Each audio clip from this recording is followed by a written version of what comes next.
नमस्कार मेरे प्यारे साथियों, मैं डीपी आज एक नई वीडियो के साथ आप लोगों के सामने हूँ। यह आर्टिकल कई पेपर्स में छपा भी है। हो सकता है ई एडिशन में छपा हो, इलेक्ट्रॉनिक एडिशन में छपा हो। मैंने ये आर्टिकल हिंदू के इलेक्ट्रॉनिक एडिशन से निकाला है। और ये जो है कल का मतलब आज तो तारीख हो गई है 13, कल माने 12 तारीख को शुक्रवार के दिन दिल्ली हाई कोर्ट का एक फैसला आया। ये उसी की का वो छपा हुआ इसमें प्रिंट हुआ है। Tehelka's Tarun Tejpal to publish apology over defamatory article against army officer. ये उसी चीज़ का मैटर है। तो कल दिल्ली हाई कोर्ट का एक फैसला आया जिसमें तरुण तेजपाल को दिल्ली हाई कोर्ट ने कहा कि आप लोग मेजर जनरल अहलूवालिया से प्रिंट और वोकल अर्थात पेपर में भी और टीवी रेडियो पर भी दोनों मीडिया में माफ़ी मांगेंगे लिखित रूप से। 10-10 लाख रुपए का जुर्माना दीजिए। 3 लोगों का नाम था इसमें, तो तीनों लोगों से कहा गया है, तरुण तेजपाल, मैथ्यू सैमुअल और अनिरुद्ध बहल। 10-10 लाख रुपए का जुर्माना दीजिए। कंपेंसेशन मानहानि के केस में ये मुकदमा सुनाया गया है। और मेजर जनरल को और ये स्वीकार करो, लिखित में स्वीकारा है तीनों ने कि उन्होंने मेजर जनरल अहलूवालिया को बिना किसी कारण के ही फंसाया था। न तो उनको कोई घूस दिया था इन लोगों ने और न ही उन्होंने लिया था। उनके खिलाफ कोई ठोस सबूत नहीं हम लोग पास नहीं है। सारी चीज़ें लिखित तौर पर इन लोगों ने स्वीकार किया है कोर्ट के अंदर। हालांकि इस बात का कहीं पर चर्चा नहीं है क्योंकि अब राम मंदिर के आगे सब फीका है तो लोग चर्चा कर भी नहीं रहे हैं। लेकिन ये फैसला बहुत इम्पॉर्टेंट है। आइए क्यों, अब आप पूछें क्यों। सवाल ये पैदा होता है कि असली केस है क्या। तो असली केस है कि तहलका.com के नाम से एक वेबसाइट बनी थी जिसमें 3 लोगों ने मिलकर के बनाया था। इनके सहयोगी भी थे लेकिन 3 लोग मेन थे, तरुण तेजपाल, मैथ्यू सैमुअल और अनिरुद्ध बहल। बाद में इन्होंने 2004 में पहले अंग्रेजी पत्रिका शुरू किया, फिर 2008 में हिंदी पत्रिका शुरू किया तहलका नाम से। आप लोग हो सकता है पत्रिका अभी भी मिल जाएगी आपको तहलका के नाम से, आप वेबसाइट पर तलाशोगे तो मिलेगी। ठीक है। इन लोगों ने एक स्टिंग ऑपरेशन किया, ठीक है, 2001 में। अटल बिहारी की सरकार थी, ध्यान रखिएगा। कई लोगों को टारगेट किया गया। इसमें जो टॉप लीडरशिप थी, बंगारू लक्ष्मण थे, तत्कालीन बीजेपी चीफ थे, कर्नाटका के रहने वाले थे, पहले एससी चीफ बनाए गए थे बीजेपी की। Jaya Jaitly, MS Ahluwalia major general rank का एक अधिकारी, और भी कई अधिकारी थे। ये 3 नाम तो बहुत इंपॉर्टेंट थे, और भी कई छोटे मोटे नेताओं और अधिकारियों के नाम थे इसमें। बस जैसे ही इन लोगों के खिलाफ ये रिपोर्ट आई घूस लेने की, विपक्ष का हंगामा शुरू हो गया। इनके सारे गैंग शुरू हो गए, हर टीवी चैनल पर चलने लगा। अटल बिहारी की सरकार थी लेकिन वो रोक नहीं पाए, इसको समझ नहीं पाए, हंगामा शुरू हो गया। अंत में बंगारू लक्ष्मण को इस्तीफा देना पड़ा, जेल जाना पड़ा उनको, जिसके सदमे के चलते वो बेचारे दिवंगत हो गए। जया जेटली तो बरी हो गई किसी तरीके से। एमएस अहलूवालिया जो थे उनके ऊपर कोर्ट मार्शल हुआ और वो पद से हटाए गए। पहले तो उनको मतलब उनकी पेंशन वगैरह भी छीनी जा रही थी, लेकिन बाद में जो है पेंशन बहाल कर दी गई थी। लेकिन उन्हें धक्का बहुत पहुंचा था इससे। अब लेकिन उन्होंने हार नहीं मानी थी। उन्होंने इसके लिए मानहानि का केस किया 2002 में, जिससे निचली अदालत में 2 करोड़ मानहानि देने का फैसला सुनाया था निचली अदालत ने कि आप जो है अहलूवालिया को 2 करोड़ का, इन तीनों लोगों से कहा गया कि आप लोग 2 करोड़ का मानहानि वो दो कंपेंसेशन दो इनको। इसको दिल्ली हाई कोर्ट में चुनौती दी गई।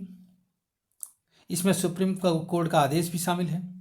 वहाँ पर बड़े बड़े वकील अभिषेक मनु सिंघवी, कपिल सिब्बल आदि आदि लोगों ने लड़ा, फैसला कोर्ट का वो किया। वही फैसला कल आया है, अर्थात 12 जनवरी 2024 को। और इसमें कहा गया, वहीं जो मैंने पीछे बात बताई कि 10-10 लाख रुपए का जुर्माना दीजिए और हर जगह आप लिखित में माफ़ी मांगिए, अपनी आवाज़ में माफ़ी मांगिए, प्रिंट मीडिया में भी और वोकल मीडिया में भी। वही चीज़ इसमें छपा हुआ है। Tehelka Tarun Tejpal to publish apology over defamatory article against army officer. अब मैंने ये फैसला क्यों बताया, इसका महत्व क्या है? आप लोग तो ये पूछोगे भाई महत्व क्या है, आपने तो फैसले के विषय में बताया। तो इसका महत्व ये है कि जब इन लोगों ने कोर्ट में स्वीकार किया कि हमारे पास कोई सबूत नहीं है और हम लोगों ने न तो मतलब कि अहलुवालिया ने घूस लिया था और न मैंने दिया था, तो फिर मेजर जनरल अहलुवालिया को फंसाया क्यों गया था? किसके इशारे पर फंसाया गया? कैसे उनका कोर्ट इतना बुरी तरह से उनको लताड़ा गया कि उनका कोर्ट मार्शल तक कर दिया गया? आपको मालूम होना चाहिए कि मेजर जनरल अहलुवालिया एक योग्य ऑफिसर थे। मेजर जनरल रैंक मामूली नहीं होती है। जनरल की रैंक होती है, उसके नीचे लेफ्टिनेंट जनरल होती है, फिर मेजर जनरल होती है, मतलब तीसरे पायदान पर थी, ऊपर से हायरार्की में तीसरे लेवल पर थी, थर्ड लेवल पर थी। योग्य ऑफिसर थे, कोई छवि दागदार उनकी नहीं थी। कई युद्ध और शांति काल में अपनी उत्कृष्ट सेवाएं दी थी। लेकिन क्यों आखिरकार उनको फंसाया गया? बंगारू लक्ष्मण को क्यों फंसाया गया?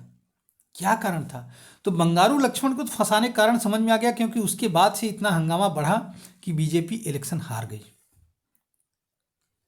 अटल बिहारी जी का कोई सुशासन वगैरह काम नहीं आया, समझ रहे हैं? लेकिन यहां पर अहलुवालिया को क्या कारण था? कहीं ऐसा तो नहीं कि इसमें जो है पाकिस्तान कनेक्शन शामिल हो? क्योंकि एक इम्पॉर्टेंट ऑफिसर को इस तरह से फंसा करके और फिर उसके बाद में उसको डिफेम करके उसको हटा देना पद से, ये मामूली बात नहीं है। आपको मालूम होना चाहिए कि इसमें से तरुण तेजपाल, इनको बाद में गोवा सेक्स स्कैंडल का दोषी माना गया था, जहां वो अपने दोस्त की एक लड़की के साथ जो है मीडिया कवरेज, एक बैठक का मीडिया कवरेज करने गया था। ये बैठक क्या थी? और इसी बैठक में जो है उसने सेक्स स्कैंडल किया और उसमें गिरफ्तार कर लिया गया था। अभी इसको इससे बरी नहीं हुआ है। और इस बैठक के विषय में बता दूं कि ये जो बैठक थी, इस बैठक में उस समय तालिबान का सेकंड नंबर का कमांडर मुल्ला अब्दुल सलाम ज़ईफ़, जो मुल्ला उमर का नंबर 2 था। मुल्ला उमर आप लोग जानते हो, अफगानिस्तान का वो है, क्या नाम है, तालिबान का लीडर था। उस ज़माने में आतंकवादी थे सब लोग, वो शामिल था। ऐसे और भी तमाम लोग पूरे देश से आए हुए थे, मीडिया वाले वहीं यहाँ पर सम्मेलन कर रहे थे गोवा में, और उसी की कवरेज में ये लोग थे, उसी में थे ये लोग, समझ रहे हैं? तो अच्छा, एक बात और है, तरुण तेजपाल जो था वो तिवारी कांग्रेस क्या है? आप लोगों में से बहुत सारे लोग नहीं जानते होंगे, क्योंकि बूढ़े लोग तो हो सकता है जानते हों, लेकिन यंग लोग तो बिल्कुल नहीं जानते होंगे। जब नरसिम्हा राव गवर्नमेंट में आए और नरसिम्हा राव प्रधानमंत्री बने राजीव गांधी की डेथ के बाद में, तो उन्होंने सोनिया गांधी की एक भी बात नहीं मानी। लिहाजा सोनिया गांधी काफ़ी नाराज हुई और उनके चेले चपाड़ी, जिसमें अर्जुन सिंह का नाम आता है, एन.डी. तिवारी का नाम आता है, माखनलाल फोतेदार वगैरह का नाम आता है, इन लोगों ने तोड़ करके एक कांग्रेस तिवारी ग्रुप बनाया। तो उसका जो मीडिया कन्वीनर आधिकारिक रूप से जो था वो यही तरुण तेजपाल था। आप समझिए, ठीक है? अब मैथ्यू सैमुअल कौन था? ये टॉम वडक्कन जो कांग्रेसी लीडर था, उसका सहायक था। अनिरुद्ध बहल इसी गोवा केस में जो है ये साथ में था, मुल्ला जईफ के साथ। तो इन लोगों की ये सब कनेक्शन थे, आप समझने की कोशिश करिए। और इन्हीं लोगों ने पूरा रगड़ा खड़ा किया था, कांग्रेसियों ने, क्योंकि अटल जी की सरकार के समय में ये पूरा केस खड़ा हुआ था। सवाल यहाँ पर ये साजिश है, और ऐसे ही साजिश हर बार रची जाती है किसी एक मतलब कि जिस आदमी की कोई गलती नहीं, इनोसेंट आदमी को फंसा करके बस उसको टांग दिया जाता है।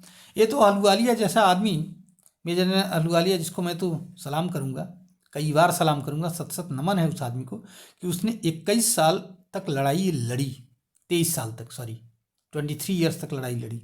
ये दूसरा कौन लड़ पाता? कोई नहीं। मामला इधर उधर रफा दफा हो जाता, ये लोग विजयी बने घूमते रहते। चलो देर से ही सही, लेकिन न्याय तो मिला अहलुवालिया को। और मैं तो ये कहूँगा कि अहलुवालिया को अब इस पर, जब इन्होंने लिखित में दिया है, तो इस पर FIR करवानी चाहिए इन लोगों के ऊपर, कैंट में, क्योंकि कैंट एरिया में हुई थी पूरा काम।